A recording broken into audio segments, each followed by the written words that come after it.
Hey guys, Don with Brooks here. So today we got a 2003 Ford F350 with a 6 leaker, the 6.0. Now, these 6.0s require oil pressure in order to run, where most diesels like Duramax or Cummins use fuel pressure. So these have issues with, having sufficient oil pressure in the system. So today I'm going to show you how to diagnose, or at least start your diagnosis with what's going on. So, as you can see, not touching. And the truck was running for about 10-15 minutes. So that's why I believe it's a hot nose start. And it's an oil issue. So, the easiest thing to do is, start with a scanner. So, you don't need a super expensive scanner in order to read data, but you do need a half decent scanner in order to read data. So today I'm using a Matco or a, Launch. Launch makes them. So you start with your codes. So read codes, and I'm just going to do retrieve commands. And I'm deleted. So EGR codes, it's not a big deal, whatever. So now you go to your data stream, and there's a couple things you want to look for while you're doing this. Is you want to look at your FICM voltage to see if your FICM is actually working. That's your fuel injector control module. That pretty much is the brain box for the injectors. So FICM, and FICM injector main internal injector power voltage. So you want between 48 and 52 volts in that FICM in order for it to work. If it's anything lower than that, either your batteries are dead or you have a FICM issue or possibly a broken wire. But anyways, that's for another video today. So we're going to look at injector control pressure, pressure regulator, essentially everything to do with ICP or IPR, injector control pressure regulator or injector pressure regulator.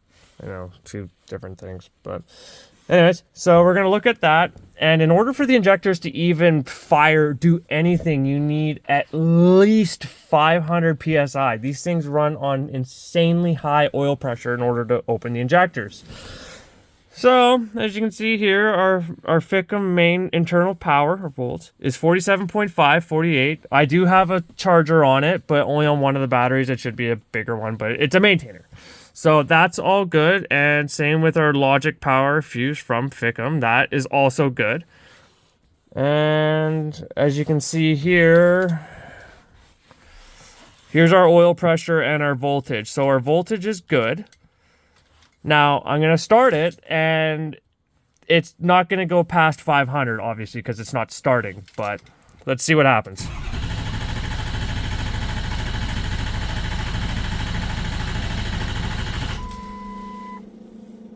So it didn't even make 400. So that's obviously enough for it to not open, because like we said earlier, you need at least 500 PSI in order to get those injectors to fire. So everything else is good. Our FICM voltage, 47.5, 48.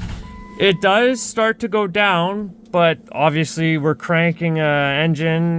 When you're cranking it for that long, things are starting to lose power.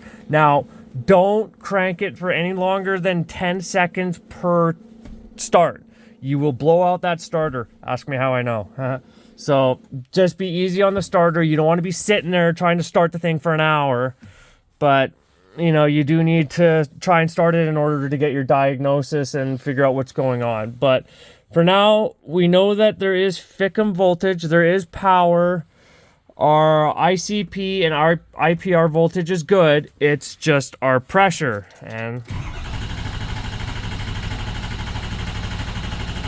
not enough. So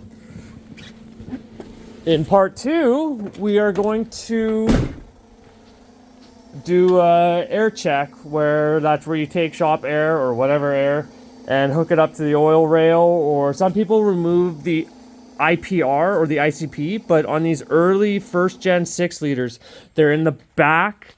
You can't even see it, but your turbo's over there. It's a little bit further back and down and to the left. It sucks.